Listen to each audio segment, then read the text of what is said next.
నమస్కారం. ఈరోజు భారత రాష్ట్ర సమితి ఆధ్వర్యంలో ఏర్పాటు చేసిన ఈ ప్రత్యేకమైన సమావేశానికి విచ్చేసిన మీ అందరికీ కూడా స్వాగతం. ఈరోజు తెలంగాణలో నెలకొన్న భయానకమైన పరిస్థితులు, అరాచక పరిస్థితులు, వీటి సందర్భంగా మరి తెలంగాణ ప్రజలతో కొన్ని ముఖ్యమైన విషయాలు పంచుకోవాలని చెప్పేసి ఈ మీడియా సమావేశం పెట్టడం జరిగింది. ఈరోజు చాలా బాధగా ఉంది నాకు ఈ మాట మాట్లాడుతున్నందుకు, కానీ చెప్పక తప్పడం లేదు. ఈరోజు తెలంగాణలో శాంతి భద్రతలను పరిరక్షించాల్సిన పోలీసు శాఖ, ప్రజాస్వామ్యాన్ని పరిరక్షించాల్సిన పోలీసు శాఖ, రాజ్యాంగం ప్రజలకిచ్చిన హక్కులు, జీవించే హక్కు ఆర్టికల్ 21, అదేవిధంగా స్వేచ్ఛగా మాట్లాడే హక్కు, తిరిగే హక్కు ఆర్టికల్ 19, ఈ రాజ్యాంగ హక్కులను కాపాడాల్సిన పోలీసు శాఖ ఈరోజు ఒక అధికార పార్టీ ప్రొటెక్షన్ ఫోర్స్గా మారింది, కాంగ్రెస్ ప్రొటెక్షన్ ఫోర్స్గా మారింది, రేవంత్ రెడ్డి ప్రొటెక్షన్ ఫోర్స్గా మారిందా అన్న అనుమానం రోజు రోజుకు బలమవుతున్నది. అది నిజమని ఈరోజు పోలీసులు క్షేత్రస్థాయిలో నిరూపిస్తున్నారు. ఈ విషయం చెప్పడం చాలా బాధగా ఉంది. ఇలా పోలీస్ స్టేషన్లో జరగాల్సిన పనులు, డైరెక్టర్ ప్రాసిక్యూషన్ చేయాల్సిన పనులు గాంధీ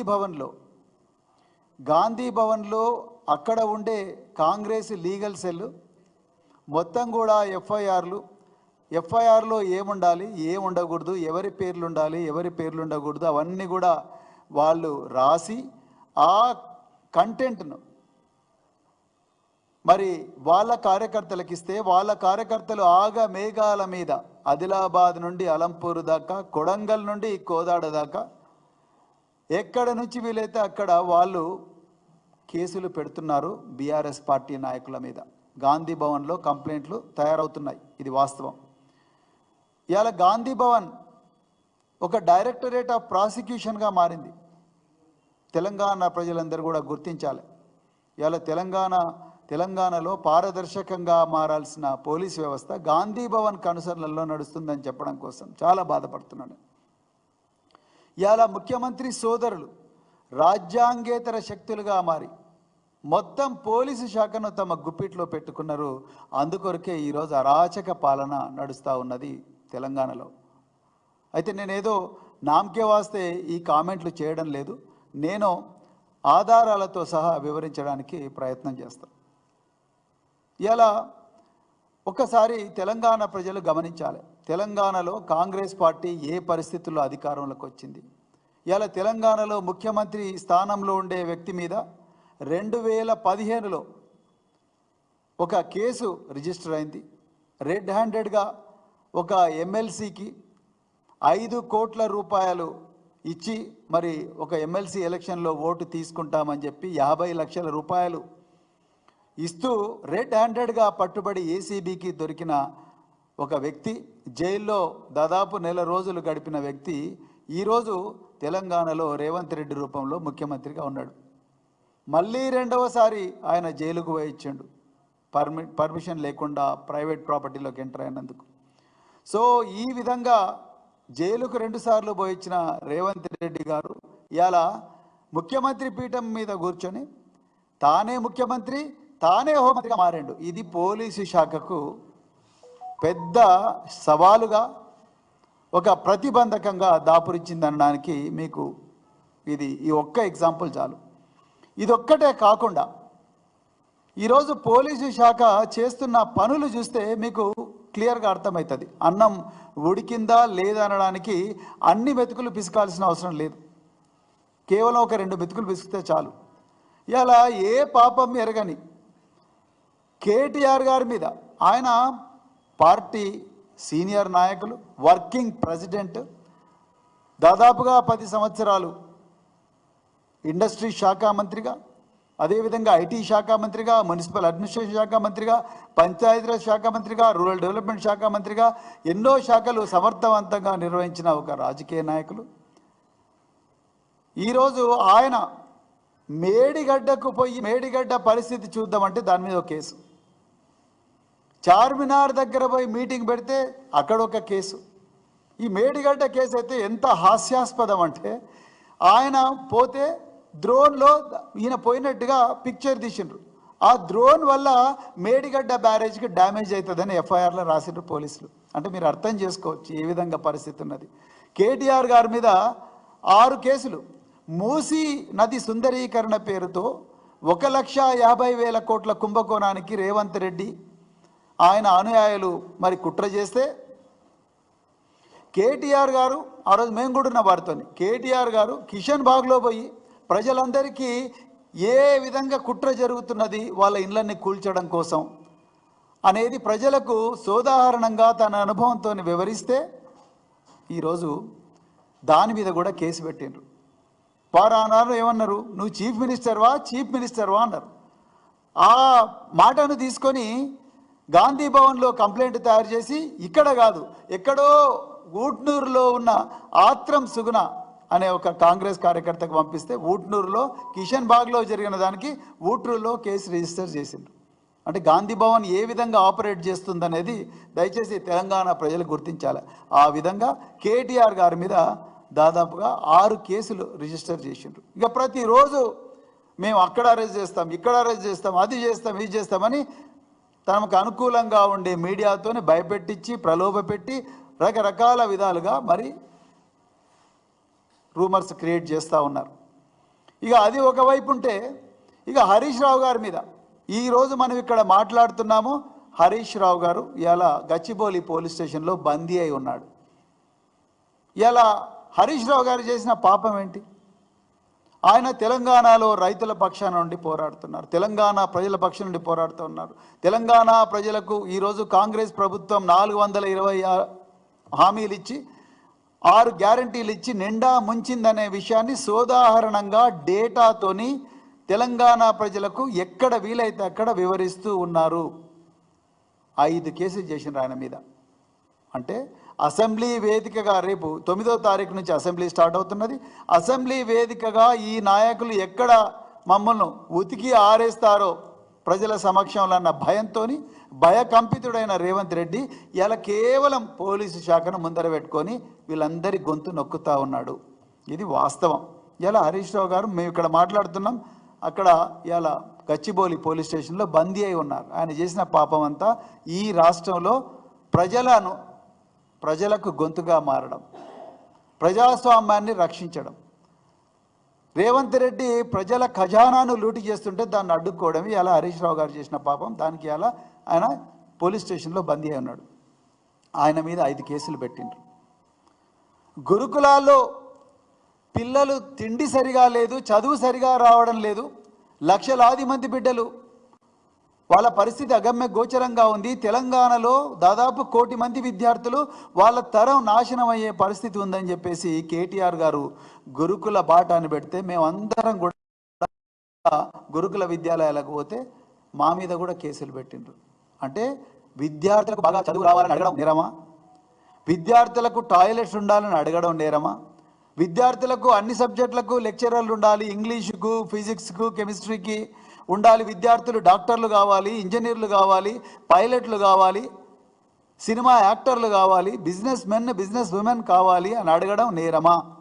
విద్యార్థులు పేదరికం సంఖ్యలను చదువు ద్వారానే తెంపుకోవాలని, వాళ్ళ కుటుంబాలను పేదరికం నుంచి విముక్తి చేయాలంటే వాళ్ళకు మంచి వసతులు కల్పించాలి అని అడగడమే నేరమా?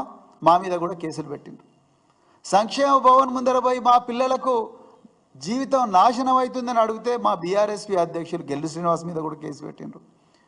రకరకాల కుంభకోణాలకు కాంగ్రెస్ పార్టీ పునాది వేస్తుందని అడిగితే మన్నే క్రిషాంక్ మీద కేసు పెట్టిండ్రు. ఇక మరి గౌతమ్ అనే ఒక సోషల్ మీడియా యాక్టివిస్టు, వీళ్ళందరూ రైతుల బాధను, కష్టాలను, కన్నీళ్లను, రుణమాఫీ రావడం లేదు, రైతు బంధు రావడం లేదు, మమ్మల్ని ఎవరూ పట్టించుకోవడం లేదు, రైతులు పొలాల్లో నిలబడి కన్నీరు మున్నీరుగా విలపిస్తుంటే వాళ్ళ ఆవేదనను ప్రజలకు తెలిపినందుకు వాళ్ళ మీద కూడా కేసు పెట్టిండ్రు. గౌతమ్ అయితే బెంగళూరులో విమానాశ్రయం అరెస్ట్ చేసి తీసుకొచ్చిండ్రు. అంటే ఎవరు అడిగితే వాళ్ళందరి మీద కూడా కేసులు పెట్టారు. ఆదిలాబాద్లో ఒక ముసలి వృద్ధ రైతు ఆయన మాట్లాడితే ఆయన బాధ చెప్పుకున్నాడు, రైతు బంధు రావడం లేదు, రైతు రుణమాఫీ మాకు రావడం లేదు బాధ చెప్పుకుంటే ఆయన మీద కూడా కేసు పెట్టిండ్రు. ఇవాళ లగచెర్లలో 13,000 ఎకరాల భూమిని ఆల్రెడీ ముచ్చెర్లలో ఉంది, అక్కడ ఫార్మాసిటీ పెట్టుకోమంటే 1374 ఎకరాలు తన అల్లుని కళ్ళల్లో ఆనందం చూడడం కోసం రేవంత్ రెడ్డి గారు పోలీసులను పెద్ద ఎత్తున పంపించి మరి అక్కడ దాడి చేసిండు. దాని మీద మాట్లాడితే, దాని మీద ప్రజల భూములను కాపాడడానికి పోరాడితే పట్నం నరేందర్ రెడ్డిని అరెస్ట్ చేసిండు. 25 రోజులు జైల్లో ఉన్నాడు ఆయన. చాలా బాధగా ఉంది. 25 రోజులు ఒక తండ్రిని బిడ్డల నుంచి వేరు చేసిండ్రు. 25 రోజులు ఒక కుటుంబ పెద్దను కుటుంబం నుంచి వేరు చేసిండ్రు. 25 రోజులుగా ఒక ఎక్స్ఎమ్మెల్యేని, ఒక మంచి నాయకుడిని ఆ నియోజకవర్గ ప్రజల నుంచి వేరు చేసిండ్రు. ఆ గిరిజన బిడ్డల నుంచి, ఆ బహుజన బిడ్డల నుంచి, ఆ పేద రైతుల నుంచి వేరు చేసిండ్రు. 25 రోజులు ఆయన చేసిన పాపం ఏంటి? ఆ భూములను కాపాడడం కోసం పోరాడమే. ఆయన చెప్పని కన్ఫెషన్ను రికార్డు చేసిండ్రు పోలీసులు. నేనే ఇది చేయించిన, నేనే కావాలని ప్రభుత్వాన్ని కూలగొట్టడానికి చేసిన అని చెప్పి ఆయన చెప్పని కన్ఫెషన్ను రాసుకున్నారు పోలీసులు. వికారాబాద్లో రాసుకొని వికారాబాదు కోర్టులో ప్రొడ్యూస్ చేసిన తర్వాత ఇదే పట్నం నరేందర్ రెడ్డి గారు చెర్లపల్లి జైలు నుంచి ఆయన ప్రత్యేకంగా ఒక అడ్వకేట్ను పిలిపించుకొని, నేను ఈ కన్ఫెషన్ ఇవ్వలేదు, ఇది నా నేర ఒప్పుకోలు పంచనామా కాదు, ఇది నా నేర ఒప్పుకోలు స్టేట్మెంట్ కాదు, నేను అట్లాంటివన్నీ కాదు అని చెప్పి నేను ఈ స్టేట్మెంట్ ఇవ్వలేదని కౌంటర్గా ఒక అఫిడవిట్ దాఖలు చేస్తే ఇంతవరకు పోలీసు వాళ్ళు దాని మీద ఊలేదు ఆలేదు. అంటే మీరు ఒక్కసారి ఆలోచించండి ఎంత దౌర్జన్యం ఉన్నదో మీరు చూడండి. సో అదంతా ఒక ఎత్తు అయితే, ఇలా పాడి కౌశిక్ రెడ్డి గారిది అదైతే ఒక హాస్యాస్పదమైన విషయం. నిజానికి పాడి కౌశిక్ రెడ్డి గారు ఆయన తన ప్రాణాలకున్న ప్రమాదాన్ని నాకుతో చాలాసార్లు వ్యక్తిగతంగా పంచుకున్నారు. తనకు హుజురాబాద్లో ప్రాణాలకు ప్రమాదం ఉందని చెప్పిండు. అదేవిధంగా తను కొండాపూర్లో ఉంటారు, కొండాపూర్లో ఒకరే కుటుంబంతోనే ఉంటారు. ఆ కొండాపూర్లో ఈ అరికపూడి గాంధీ మనుషులు షేర్లింగంపల్లి నుంచి ఎంతోమంది నన్ను చంపడానికి ప్రయత్నం చేస్తున్నారని కూడా నాకు చాలాసార్లు మరి చెప్పడం జరిగింది. అదే మరి పాడి కౌశిక్ రెడ్డి గారు తన మీద దాడి జరుగుతుంది అని పోలీసులకు 4 సార్లు కంప్లైంట్ చేసిన అరికపూడి గాంధీని ఒక 2 నెలల క్రితం పోలీసు పహారాలో 3 పోలీస్ స్టేషన్లు దాటించి తీసుకొచ్చి ఆయన ఉండే ఇంటి మీద దాడి చేయించారు. వందలాది మందితో పోలీసుల సమక్షంలో జరిగింది. ఆ రోజు ఆయన ఆహాకారాలు చేసిండు, అయ్యో నన్ను చంపేటట్టున్నారు, మా ఇంట్లో మా నాన్నగారు మా మామగారు ఉన్నారు, ఆయన 70 సంవత్సరాల వృద్ధుడు, ఆయన బైపాస్ సర్జరీ అయింది, ఆయన ప్రాణం కూడా పోయేటట్టుందంటే కూడా ఒక్క పోలీస్ అధికారి కూడా ఆయన ప్రాణాన్ని కాపాడడానికి ప్రయత్నం చేయలేదు. ఆ సంఘటన అయిపోయిన తర్వాత నేను కౌశిక్ రెడ్డి గారు ఇద్దరం పోయి డీసీపీ గచ్చిబౌలి గారి దగ్గర కూడా మాట్లాడినాం. దాని తర్వాత ఆయన కొండాపూర్ పోలీస్ స్టేషన్ కిందకి వస్తే గచ్చిబౌలి పోలీస్ స్టేషన్ కిందకి వస్తే గచ్చిబౌలి పోలీస్ స్టేషన్ ఇన్స్పెక్టర్తోనే నా ముందరే పోలీసులతో మాట్లాడిండు, సార్ నన్ను చంపే ప్రయత్నం చేస్తున్నారు. అందులో నేను అక్కడ ఉన్నప్పుడే ఒక వ్యక్తి ఫోన్ చేసి కౌశిక్ రెడ్డితో ఏమన్నాడు, నీ బిడ్డ ఏ స్కూల్కి పోతుందో నాకు తెలుసు, బిడ్డ జాగ్రత్త, రేపటి నుంచి ఏమవుతుందో చూసుకో అన్నారు. ఆ విషయం కూడా కౌశిక్ రెడ్డి గారు కంప్లైంట్ ఇచ్చారు. ఆయన ఒక ఫ్రెండ్ ఇంట్లో బర్త్డే ఫంక్షన్కి పోతే ఆయన ఫంక్షన్కు పోకముందే పోలీసు వాళ్ళు వచ్చి అక్కడ ఉన్నారు. అది ప్రైవేట్ పార్టీకి యూనిఫామ్ ఉన్న పోలీసులు ఆ ప్రైవేట్ ఫంక్షన్కు రావాల్సిన అవసరం ఏమున్నది? ఈ అనుమానాలన్నీ ఉన్నాయి కాబట్టి తనను చంపడానికి రేవంత్ రెడ్డి కుట్ర చేస్తున్నాడు కాబట్టి పాడి కౌశిక్ రెడ్డి గారు నిన్న వెంకటరెడ్డి అని బంజారా హిల్స్ ఏసీపీ ఎవరైతే ఉన్నారో ఆయన దగ్గర 3 గంటలకు అపాయింట్మెంట్ తీసుకొని పోయాడు. పాడి కౌశిక్ రెడ్డి మామూలు పౌరుడు కాదు, అది దయచేసి తెలంగాణ ప్రజలు గుర్తించాలి.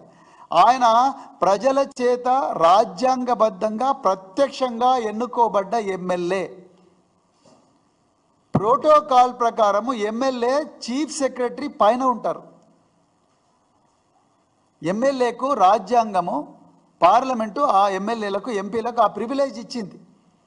ఎమ్మెల్యే వచ్చినప్పుడు మనకెన్ని పనులున్నా కూడా ఎమ్మెల్యే కానీ ఎంపీ కానీ సర్పంచ్తో సహా ప్రత్యేకించి ఎమ్మెల్యే వీరెవరు వచ్చినా ప్రజాప్రతినిధులు వచ్చినా మాకు ట్రైనింగ్ పాఠశాలల్లో ట్రైనింగుల్లో అది మస్సూరి కావచ్చు, లేకపోతే నేషనల్ పోలీస్ అకాడమీ కావచ్చు, ఇంకేదైనా కావచ్చు, ఎమ్మెల్యేలు వచ్చినప్పుడు మనము వాళ్ళ దగ్గర నుంచి అన్ని పనులున్నా పక్కకు పెట్టి వాళ్ళ కంప్లైంట్ తీసుకోవాలి. నిన్న పాడి కౌశిక్ రెడ్డి బంజారాహిల్స్ పోలీస్ స్టేషన్ మంది ఆయన ఏ ప్రజలు రిప్రజెంట్ చేస్తున్నాడో ఆ ప్రజల కంప్లైంట్ కాదు, ఆయన నా ప్రాణాలకే ప్రమాదం ఉందని పోయిండు, నన్ను చంపుతారు, నా ఫోన్ ట్యాపింగ్ చేస్తూ ఉన్నారు, ముఖ్యమంత్రి గారు ట్యాపింగ్ చేయిస్తూ ఉన్నాడని చెప్పి ఆ కంప్లైంట్ ఇవ్వడానికి అపాయింట్మెంట్ తీసుకొని పోయిండు. ఆయన కరెక్ట్ పోయే సమయానికి ఏసీపీ అపాయింట్మెంట్ ఇచ్చిన ఏసీపీ ఆయన అదృశ్యమైండు. మరి అక్కడ ఉన్న స్టేషన్ హౌస్ ఆఫీసర్ ఆయన ఒక్క నిమిషం ఆగి మరి తీసుకోవచ్చు కదా కంప్లైంట్, ఏం పోతున్నది, ఒక ఎమ్మెల్యే ఇచ్చిండు 2 నిమిషాలు, సార్ చెప్పండి మీ ప్రాబ్లం ఏమున్నది, మీ ఫోన్ ట్యాప్ చేస్తే మీకు అనుమానం ఉన్నదా, నేను ఉన్నతాధికారులతో మాట్లాడతా అని చెప్పి 2 నిమిషాలు తీసుకుంటే ఏమవుతున్నది? లేదు. ఇప్పుడు నేను డీసీపీ గారి ప్రెస్ నోట్ చూశాను, మా సర్కిల్ ఇన్స్పెక్టర్కు ఒక ఎమర్జెన్సీ కాల్ ఉండే కాబట్టి మా సర్కిల్ ఇన్స్పెక్టర్ పోవాల్సిన అవసరం ఉంది, పోతుంటే ఈయన కారు అడ్డం పెట్టి కూర్చున్నాడు అన్నారు. నేను ఒక్కటే అడుగుతున్నా, అయ్యా మీకు పెద్ద వ్యవస్థ ఉన్నది, కేసీఆర్ గారి టైంలో 700 కోట్ల రూపాయలు పోలీస్ శాఖ మీద ఖర్చు పెట్టిండ్రు, వేల పెట్రోల్ వెహికల్స్ ఇచ్చిండ్రు, కనీసం 40,000 మంది పోలీసులను ఈ శాఖకు మంజూరు చేసి భర్తీ చేసిండ్రు వాళ్ళందరినీ. ఆ ఇన్స్పెక్టరే పోవాలన్నా, కింద ఎస్ఐలు ఉన్నారు కదా, సెక్టర్ ఎస్ఐలు ఉంటారు, బ్లూ కోల్డ్స్ ఉంటారు, పెట్రోల్ వెహికల్స్ ఉంటాయి, వాళ్ళను పంపించి ఈయన 2 నిమిషాలు కంప్లైంట్ తీసుకొని పంపిస్తే అయిపోతుండే. ఒక గౌరవప్రదమైన వ్యక్తి, ఒక ప్రజల ప్రతినిధి, రాజ్యాంగబద్ధంగా ఎన్నికైన వ్యక్తి, ప్రివిలేజ్ ఉన్న వ్యక్తి, ఒక ఎమ్మెల్యే గారు కంప్లైంట్ ఇవ్వడానికి వస్తే సర్కిల్ ఇన్స్పెక్టర్ కూడా కంప్లైంట్ తీసుకోకపోతే మరి ఎమ్మెల్యే ఏం చేస్తాడు? ఆయన ఒక్క దుర్భాష ఆడకుండా దయచేసి మీరు రండి సార్, మా కంప్లైంట్ తీసుకోండి, నా ప్రాణాలకు ప్రమాదం ఉంది, ముఖ్యమంత్రి రేవంత్ రెడ్డిని నన్ను చంపడానికి ప్రయత్నం చేస్తూ ఉన్నాడు, నా ఫోను ట్యాప్ చేస్తున్నాడు అని చెప్పిండు ఆయన కౌశిక్ రెడ్డి. అది తీసుకోవడానికి ఏమున్నది? తీసుకొని మీ ఉన్నతాధికారులతో డిస్కస్ చేసి తర్వాత ఎఫ్ఐఆర్ చేయ కదా, ఎవరొద్దన్నారు? అది చేయకుండా ఇలా పాడి కౌశిక్ రెడ్డిని మనం ఇక్కడ మాట్లాడుతున్నాం, ఇలా కౌశిక్ రెడ్డిని బంజారాహిల్స్ పోలీస్ స్టేషన్లో పెట్టి చిత్రహింసలు పెడుతున్నారు. అంటే నేను ఎందుకు చెప్తున్నా అంటే, ఒక గౌరవప్రదంగా ఎన్నికైన ఎమ్మెల్యేకే ఈ పరిస్థితి ఉంటే, అలంపూర్ నుండి ఆదిలాబాద్ దాకా, కొడంగల్ నుండి కోదాడ దాకా ప్రజల పరిస్థితి, 4 కోట్ల తెలంగాణ ప్రజలకు కనీసమైన హక్కులు ఉన్నాయా లేదా అనేది ఈరోజు తెలంగాణ ప్రజలు గమనించాలి. ఇంకొక వైపు మరి ఆయన మీద కేసు పెట్టిండ్రు. ఇలా ఇంకా ఎంత ఘోరం అంటే, నేను ఎందుకు చెప్తున్నా అంటే, గాంధీ భవన్ డైరెక్టరేట్ ఆఫ్ ప్రాసిక్యూషన్గా మారింది. ముఖ్యమంత్రి సోదరుడు తిరుపతి రెడ్డో లేకపోతే ఇంకెవరు కొండల రెడ్డో వీళ్ళందరూ కూడా రాజ్యాంగేతర శక్తులుగా మారి పోలీసు ప్రొటెక్షన్తో ప్రజల మీద డాగు పెడుతున్నారు. వాళ్ళు లగచర్లలో తిరుపతి రెడ్డి ఖుద్దు 100 మంది పోలీసులతో వచ్చి మీరు ఇచ్చినా ఇవ్వకపోయినా భూములు గుంజుకున్నాడు బరాబర్ అని ఈ మహిళలు నేషనల్ ట్రైబల్ కమిషన్ ఎదురుగా, నేషనల్ హ్యూమన్ రైట్స్ కమిషన్ ఎదురుగా బయాన్ ఇచ్చిండ్రు. ఆయన మీద కేసు పెట్టిండ్రా? తిరుపతి రెడ్డి మీద పెట్టలేదు. ముఖ్యమంత్రి సొంత గ్రామమైన కొండారెడ్డిపల్లిలో సాయి రెడ్డి అనే ఒక మాజీ సర్పంచ్, 85 సంవత్సరాల వృద్ధుడు, నా ఇంటి ముందట ముఖ్యమంత్రి సోదరులు రేవంత్ రెడ్డి బ్రదర్స్ అని చాలా స్పష్టంగా రాసిండు ఆయన సూసైడ్ నోట్లో. రేవంత్ రెడ్డి బ్రదర్స్ నా ఇంటి ముందర నా ఒక గోడ కట్టి నా ఇజ్జత్ తీసిండ్రు, నాకు ఇంటికి దారి లేకుండా చేసిండ్రు అని చెప్పి మధ్యాహ్నం 3 గంటలకు కల్వకుర్తి పట్టణంలో విషం తాగి చనిపోతాడు సాయిరెడ్డి. మరుసటి రోజు మేము అడిగేదాకా ఆ ఎఫ్ఐఆర్ బుగ్గాలే. ఇంకా గమ్మత్ ఏందయ్యా అంటే, ఆ సూసైడ్ నోట్లో సాయిరెడ్డి చాలా క్లియర్గా రేవంత్ రెడ్డి సోదరులే నా చావుకు కారకులు అని రాసినప్పటికీ కూడా ఎఫ్ఐఆర్లో రేవంత్ రెడ్డి సోదరుల పేరు లేదు. నేను ఎందుకు అడుగుతున్నా అంటే, అయ్యా డీజీపీ గారు దయచేసి మీరు మీ పోలీసులను అడగండి. మేము ఈ మాట అంటున్నామంటే మాకుండే ఈ అనుభవాలు, ఈ ఆధారాలతో మాట్లాడుతున్నాం. ఎందుకంటే హోంమంత్రి ముఖ్యమంత్రి ఒకటే, ఆయన పేరే ఎఫ్ఐఆర్లో వస్తున్నది, ఆయన పేరే కంప్లైంట్లో వస్తున్నది. ఇంకా మేము ఎవరిని అడగాలి? డీజీపీని అడగాలి. ఎందుకు మీరు ఎఫ్ఐఆర్లో ఆయన పేరు ఎందుకు పెడతలేరు? మీరు సిఆర్పిసి ప్రకారము 174 సిఆర్పిసి ప్రకారము మీరు ఒక అసహజ మరణమైంది, అన్యాచురల్ డెత్ అయింది, వాళ్ళు 9వ కాలంలో 15వ కాలం పంచనామాలో వాళ్ళు ఆయన మృతుడు, సాక్షాత్తు మృతుడే చెప్పిండు నా చావుకు కారకుడు ఈయన. మీరు ఎఫ్ఐఆర్లు అదే రాయండి కదా. ఎందుకు రేవంత్ రెడ్డి పేరు, రేవంత్ రెడ్డి బ్రదర్స్ పేరు రాయాలంటే అంత గజగజ వణుకుతున్నారు మీరు? మృతుడే చెప్పిండు కదా. ఆయన బాడీని 2 రోజులు పోస్ట్ మార్టం చేయకుండా పెట్టిండ్రు. అంటే ఆ బాడీకి ఆ గౌరవం ఇవ్వద్దా మీరు? ఆయన మనసులో ఒక భావం ఉంది, నా చావుకి ఈయన కారకుడు అని చెప్పిండు, ఎందుకు పెట్టలేదు మరి? అంటే ఎందుకు మేము ఈ మాట అనాల్సి వస్తుందంటే మీరు ప్రవర్తిస్తున్న విధానం.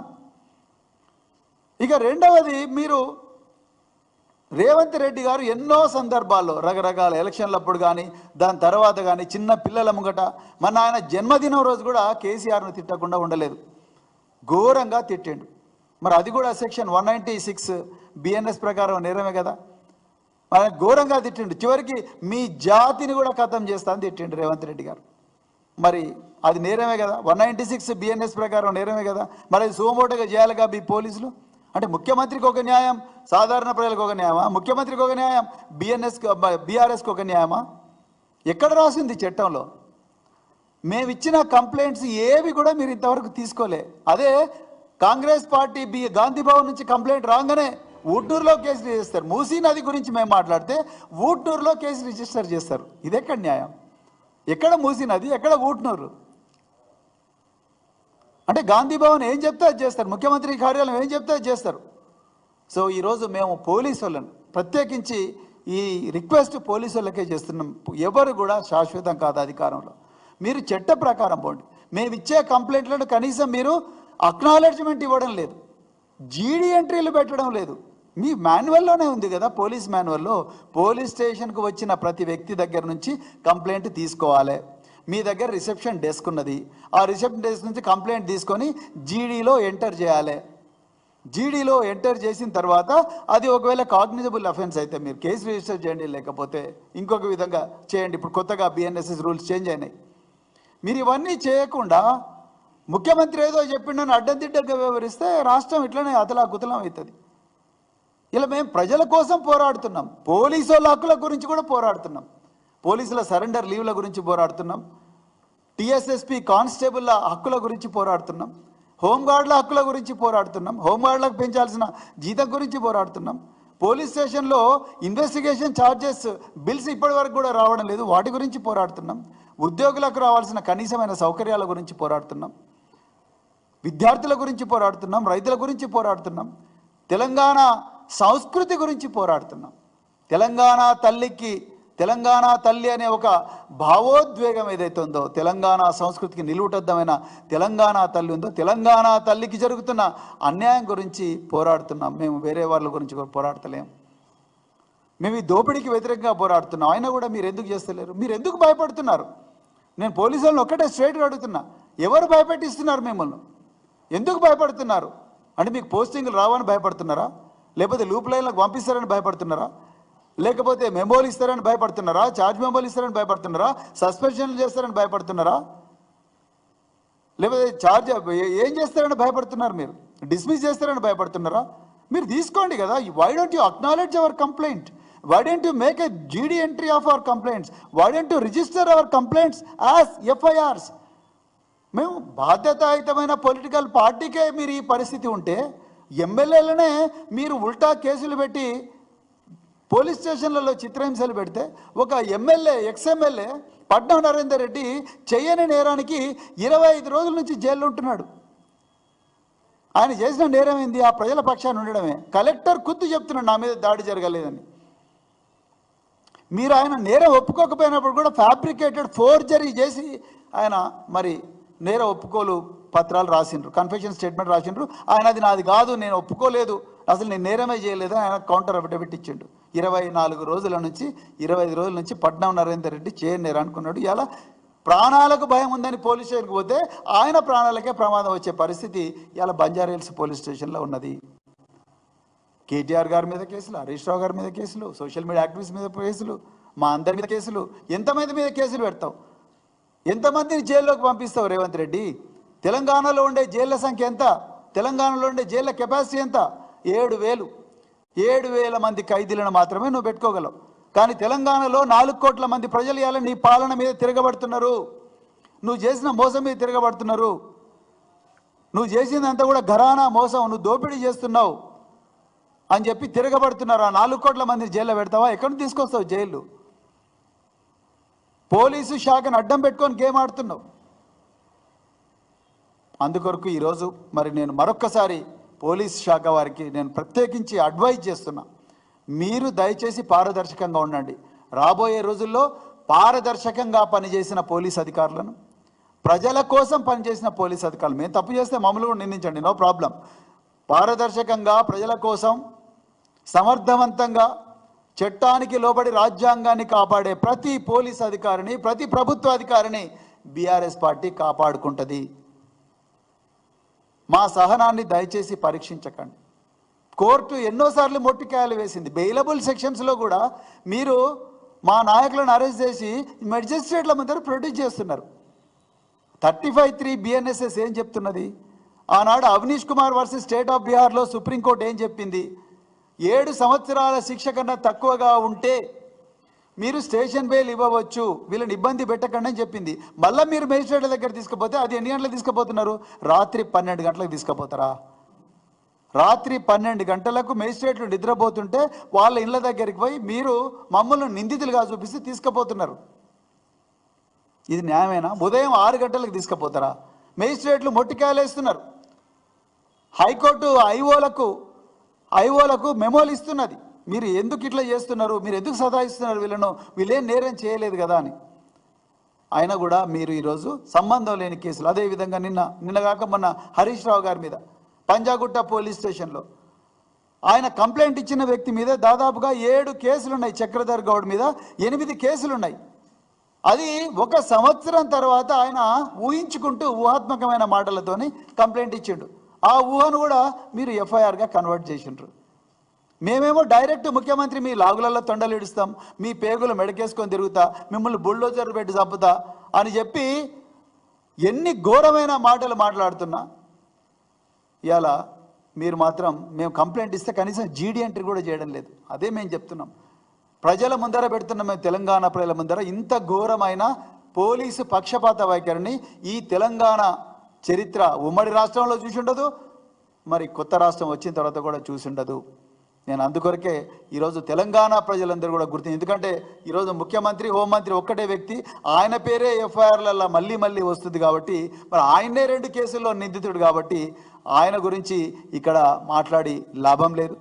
మరి అందుకొరకు నేను డీజీపీ గారిని, మరి తెలంగాణ ప్రజలందరినీ కూడా మళ్ళొకసారి గమనించమని కోరుతా ఉన్నా. పోలీస్ అధికారులను ప్రత్యేకించి మీరు ఎవ్వరికి కూడా భయపడాల్సిన అవసరం లేదు. ఇలా ముఖ్యమంత్రి, ఆయన సోదరులు, అదేవిధంగా ముఖ్యమంత్రి కన్సర్న్లో ఉన్న డిపార్ట్మెంటు వీళ్ళందరూ కూడా మీ మీద ఏసీబీ కేసులు పెడతామని, విజిలెన్స్ కేసులు పెడతామని భయపెట్టిస్తూ ఉన్నారు.